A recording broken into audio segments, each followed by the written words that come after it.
Hello everyone, আসসালামু আলাইকুম। আশা করি সকলে ভালো আছেন। প্রচণ্ড শীত পড়া তো শুরু করেছে, ইতিমধ্যে কয়েকটা ভিডিওতে আপনাদেরকে বলেছি। এদিকে শীতের সবজি আমাদের বাগান ভরে গেছে, অর্থাৎ প্রায় 7-8 রকমের সবজি আমাদের বাগানে আছে খাওয়ার মতো, খাবারের জন্য।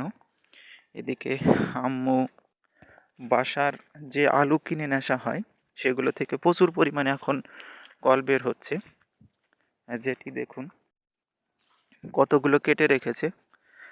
আসলে প্ল্যান করছিলাম যে এবছর কিছু আলু রোপণ করবো, আলুর বীজ। সেটা হবে কিনা জানি না, তবে এগুলো রান্নাঘরের থেকে সংগ্রহ করা, অর্থাৎ আমাদের খাবারের জন্য যে আলুগুলো কিনে আসা হয় সেখান থেকে কিন্তু বীজ এটা কেটে রাখা হয়েছে। এটা আজকে রোপণ করব। এখন একদমই সকাল, কুয়াশায় ঢেকে গেছে আর প্রচুর পরিমাণে ঠান্ডা, শীত। আজকে 8 ডিসেম্বর, আজ হলো 8 তারিখ ডিসেম্বরের। দেখতে দেখতে বছরগুলো কেমন জানি চলে যাচ্ছে। সেদিনকের একটা ভিডিওতে বলেছিলাম আজ জানুয়ারি মাস, আর আজ ডিসেম্বরের শেষের পথে। 2025 কিন্তু ইতিমধ্যে চলে আসছে।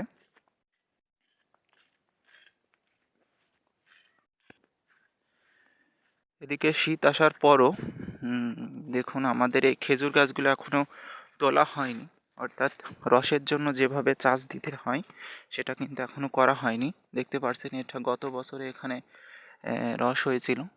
তারপরে দেখুন গাছের মাথা কিন্তু এখনো চাষ দেওয়া হয়নি। এটা কিন্তু আমাদেরই গাছ, এটা আমাদের লিচু বাগান। আশা করি লিচুর ফুল আর 2 মাসের ভিতরে চলে আসবে। এদিকে আর একটা আপডেট, কালকে সারা দিন আমাদের পেয়ারা বাগানে পানি দেওয়া হয়েছে, অর্থাৎ সেচ দেওয়া হয়েছে। এই যে দেখতে পাচ্ছেন পুরো ভুঁই ভিজা, অর্থাৎ কালকে প্রায় সারা দিনে লেগেছে অনেক জায়গা সেচ দিতে, যেহেতু শীতকালে আমাদের মূলত সেচ দিতে হয়। কারণ এখন একটানা খরা, অর্থাৎ একটানা শক্ত খরা না হলেও কিছু পরিমাণ খরা কিন্তু হয়েই যায়। দেখতে পাচ্ছেন রসুন গাছের ভিডিও দিয়েছিলাম, কত বড় বড় রসুন গাছ হয়ে গেছে। দেখতে পাচ্ছেন ক্যামেরায় তো বোঝাই যাচ্ছে।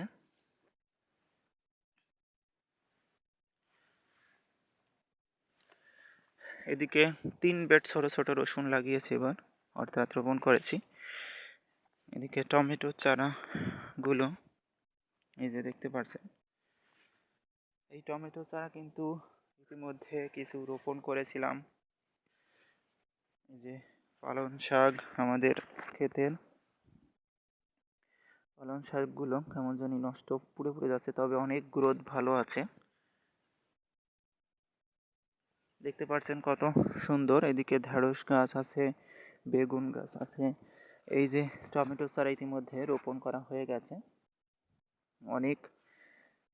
আর একটা খুবই আপডেট, যেটি হলো কপি গাছ, অর্থাৎ আমাদের বাগানে যে কপি গাছ রোপণ করেছিলাম মাশাআল্লাহ অনেক বড় হতে শুরু করেছে।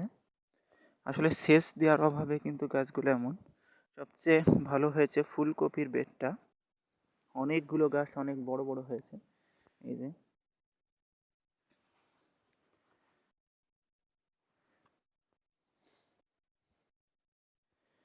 এছাড়াও আমাদের মরিচ আছে, সিম রোপণ করেছিলাম, সিম গাছ টালে উঠছে কেবল যেহেতু দেরি হয়ে গেছে এবার রোপণ করা। আরও বেগুন গাছ তো আছেই, ঢেঁড়স গাছ আছে, মরিচ গাছ আছে। এছাড়াও মূলো গাছ রোপণ করেছিলাম, আপনাদের কয়েকটা ভিডিওতে বলেছিলাম মূলোর বেড একদম ওই মূলোয়, ওখানে আর যাচ্ছি না। মিষ্টি কুমড়া ছিল, মেটে আলু আছে, কয়েক প্রকারের সবজি, শীত সবজি আমাদের বাগানে কিন্তু আছে।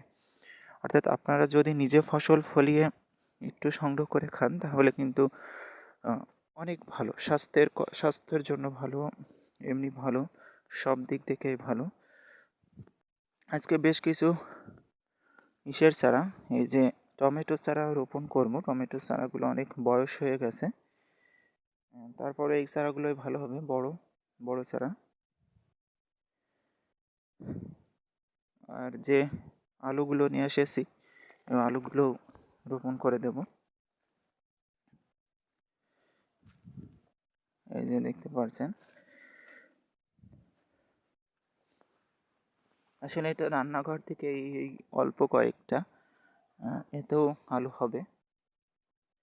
সকলে ভালো থাকেন, সুস্থ থাকেন। সকালের ব্লগগুলো কেমন লাগে অবশ্যই কমেন্টে বলবেন, এবং ভিডিওটি প্রথম থেকে যদি শেষ পর্যন্ত না দেখেন তাহলে ভিডিওর যে বিষয়, ভিডিওর যে মূল কথাগুলো সেগুলো কিন্তু বাদ পড়ে যেতে পারে, আপনি নাও পেতে পারেন। অর্থাৎ আমি বলতে চাই যে অবশ্যই ভিডিওর প্রথম থেকে শেষ পর্যন্ত দেখবেন। শিশির কণাগুলো দেখুন কি অসাধারণ।